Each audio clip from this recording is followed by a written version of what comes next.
Bismillahirrahmanirrahim. Assalamu alaikum, dear students. Today is the last lecture number 16 of BBA English Composition and Comprehension. Today, the two important topics we discuss, and these topics are considered very important for the students of the business communication and commerce, in which we learn about the resume writing and also a cover letter writing, how we write a cover letter and how we can write a resume, and also we discuss its different types of the resumes. So first of all, resume basically is called a CV, and also it is a different types in which we discuss different aspects of our applicants educational as well as a job related career. So now basically resume is a document which gives us a information about the candidate's educational ability, his skills for the job. So as a whole, a resume is a written summary of person's education, employment background, and job qualification. The purpose of resume is to make the selection process easy and effective. So there is a 8 part of a resume.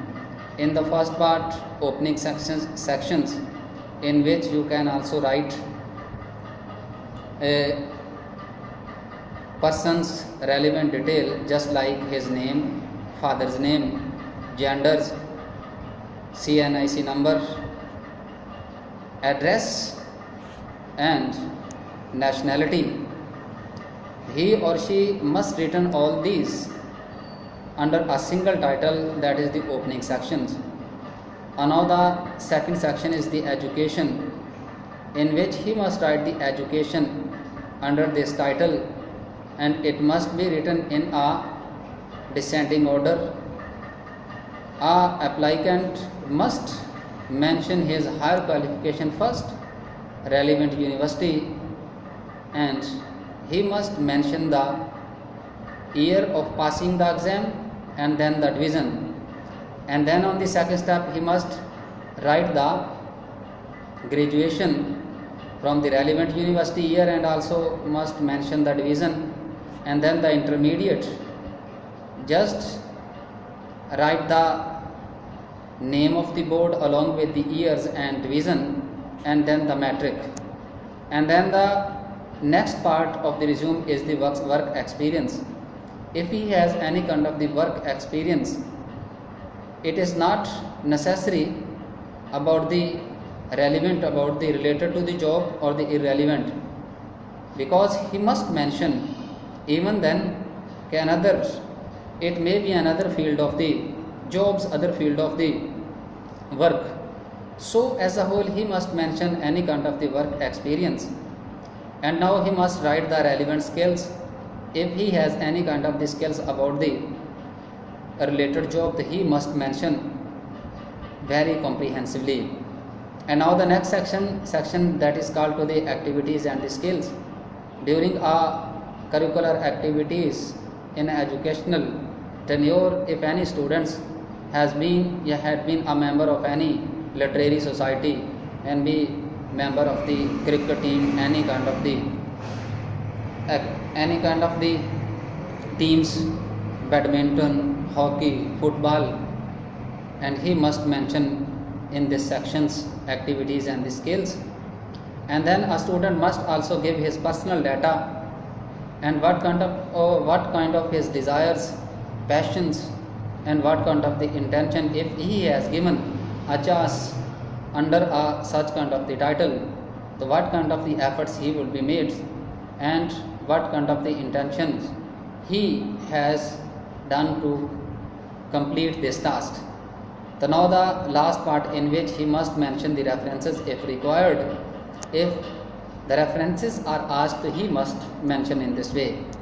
So the types of the resume, there are 4 types of the resume. So definitely according to the requirement of the job, resumes can also be varied, because a specific kind of the resume must be submitted at the spot. Now the first, that is the chronological resume, second one is the functional resume, third one is the combination resume, and the fourth one is the targeted resume.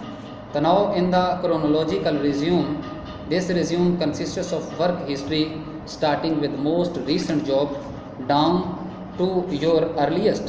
So this resume is preferred by most employers because it provides a quick snapshot of work history, and also it must be written in a chronological way in which the date must be mentioned. And now the second one is the functional resumes. This resume consists a list of the skills and accomplishments, identifying employers and academic experience in subordinate section. It is useful for those who are just entering the job market and want to redirect their careers or have the continuous career related experience. And now the third one is that is the combination resume. A combination resume consists the best feature of the chronological and functional approaches. Nevertheless, it is not commonly used and it has two major disadvantages. The one advantage is that it tends to be longer, and second one is it can be repetitious, because a lot of the work has been also skills repeated again and again. And now the another form of the resume, that is called the targeted resume, that it is obvious by its name. Targeted resume is customized in details to the prospective job. You are seeking everything from your objectives, your qualification to educational experience mirrors the job requirements, because you must show. It means that this is the first kind of the resume in which you must give all your relevant detail, which is already mentioned, just like the under the title of the 8 parts. The first part, opening section, education, relevant skills, activities, experience, and also curricular activities along with the references. So it means that this is a special kind of the resume in which you must give all kind of the relevant detail about your qualification, especially, and also if you have any skills in a form of the certificate, in form of the experience certificate. So you must also mention with this. And now the second part of today's lecture is the cover letter. Cover letter is a document of introduction attached to or accompanying another document such as a resume or curriculum vitae.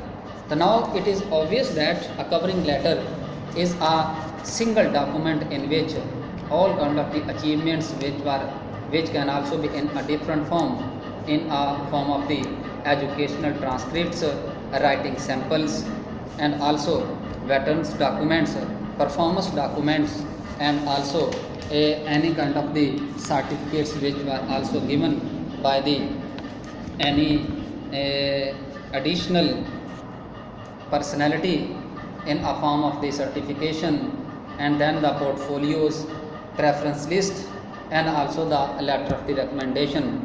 So this is a document which is not consisted of the hard copies of the relevant, in which I have already mentioned, just like a reference list, letter of the recommendation, certification, portfolios, writing samples, and so on.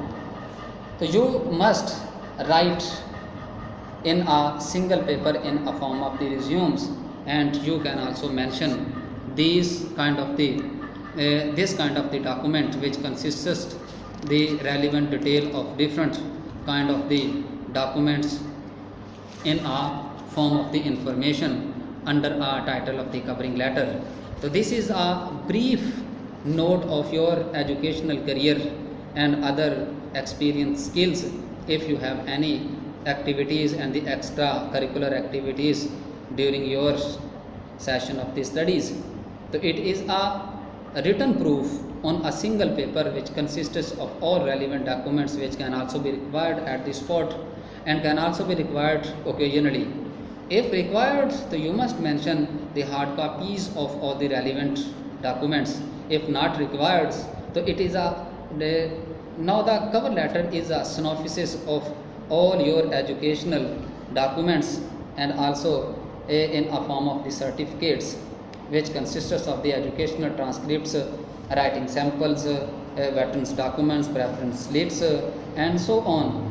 So as a whole, this is a single paper which consists of the all relevant documents in a written form on a paper. So it must be attached on with the resume. So don't forget to write a specific kind of the resume about which you are also asking to submit, and you must write a special type of the resume which is required according to the requirement of the job.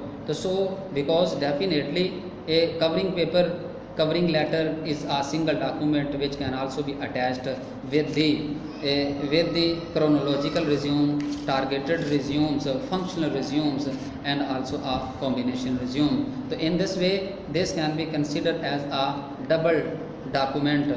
One is consists of the resume and second one consists of the covering letter, which gives us a complete and comprehensive detail about the all professions and all relevant details which can be considered as a important one, and this can also be give a comprehensive